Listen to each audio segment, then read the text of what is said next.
Hey guys, so today I wanted to hop on and talk just a little bit about how to do some of those things in your business that have been sitting on your to-do list forever and that you've been maybe ignoring or putting lower on your priority list. We all have them. We all have areas of our business that we are just not that excited to do for whatever reason, whether it's something that maybe you're just not specifically passionate about, maybe it's something that you feel intimidated to do or less than confident in your capabilities of doing. Whatever the reason, we all have those areas.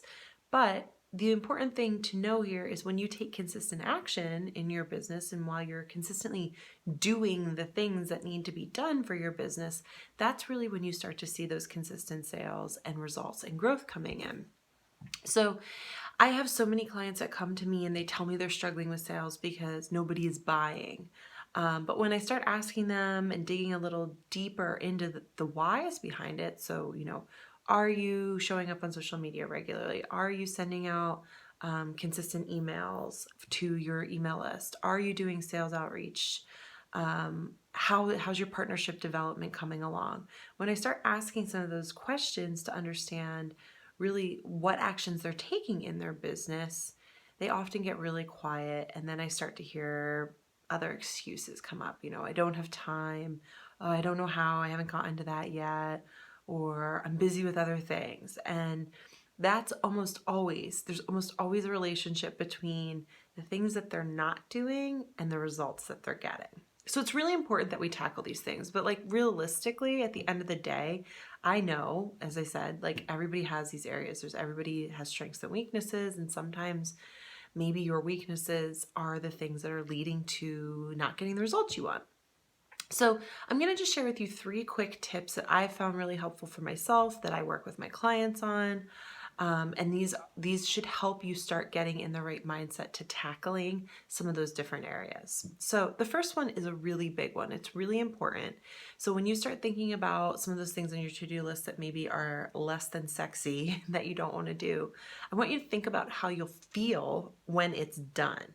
So fast forward your brain to the point where you've just completed that thing that you've been putting off. And I want you to think about how you're going to feel after it's done. You're probably going to feel maybe accomplished because you committed to doing something and you took action on it. So you're going to feel like, yes, I just did that. I rocked it. You might feel proud of yourself that you pushed yourself and you got out of your comfort zone and you got it done. So you're going to feel really amazing, like, hey, I totally crushed that. That was a little scary for me and I did it. I nailed it. And let's be real, there's probably a reason that you're putting these activities or these actions off. You might feel shy. Maybe you feel afraid of rejection or think that nobody's really interested. Those things are often really deeply rooted, but there's almost always a root cause for why you're putting these things off that is deeper than I didn't have time or I didn't know how. Whatever the reason is, what I want you to do is kind of look past that and think about how you'll feel after you've completed that task, when it's already done. You're going to feel amazing from one vein or another. You're going to feel really great about it. And you're also going to start to realize that there's probably a pretty good chance that whatever that fear is, that deep-rooted fear, you're going to start to feel like that's probably in your head because people did listen. People were interested and accepting of you and your brand. So it's going to really help you to take action on it because you're addressing some of those fears by envisioning what that success is going to look like after you're done. So as an example, if you're nervous about maybe going live and doing a virtual trunk show, we'll use that as an example. This is something I want you to think about. I want you to visualize, what does success look like when you're done? How are you going to feel after that trunk show's over, after you're getting the DMs for sales, after you feel like you totally rocked it? You're going to feel absolutely fantastic, confident, amazing, proud.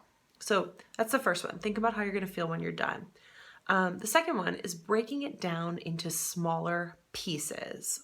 So if you have a big task at hand that maybe you're finding overwhelming or it's just too much for you to kind of really tackle at once, break it down into smaller, different steps that you can tackle maybe day by day. So for example, if we're going to use the virtual trunk show as an example again, Think about how maybe the first day you are just really planning the marketing and the content of how you're going to promote it. What are the posts you're going to share? How are you going to talk about it in your stories? So you break down that as a piece of it first. Maybe the next day you're talking about pulling out the samples that you're going to promote and share and writing up a few speaking points on each one so you really feel confident in front of the camera when you start to do your trunk show and you really have some idea of what you want to say. And then maybe the third day you're practicing getting comfortable with the camera and what you're going to say. So you're not feeling totally overwhelmed instead of just jumping right in. So if you think about it that way and you break it down, it becomes a lot more manageable and a lot easier for you to do and to tackle because you're not feeling just like you're jumping right in with no preparation, which can be really scary for many people, myself included. So give yourself the benefit of kind of breaking it down and give yourself that grace and the gift of, a little extra time to feel really comfortable as you kind of get going. You're going to feel so much more prepared. You're not going to feel overwhelmed because you've already addressed a lot of those concerns. So that's really important too. So breaking it down. And then the third one is schedule it, which sounds really obvious. And what we all can get in the habit of scheduling things and just ignoring them. But scheduling it, adding it to your calendar so you're getting in the habit of doing it, of taking those consistent actions, reminding yourself that they need to be done and making time for it every day is with the goal, with the intention being you want this to become part of your daily routine. So for your virtual show, maybe it's mapping out what activities you're going to have in the next few weeks or months. You have one show, maybe then you want to follow up the next week and do some stories. And then the week after that, you're going to make it really all about, polls and things like that in your stories, getting people interested. So start mapping out some of those things, those actions that you want to take and prioritizing them in your daily work.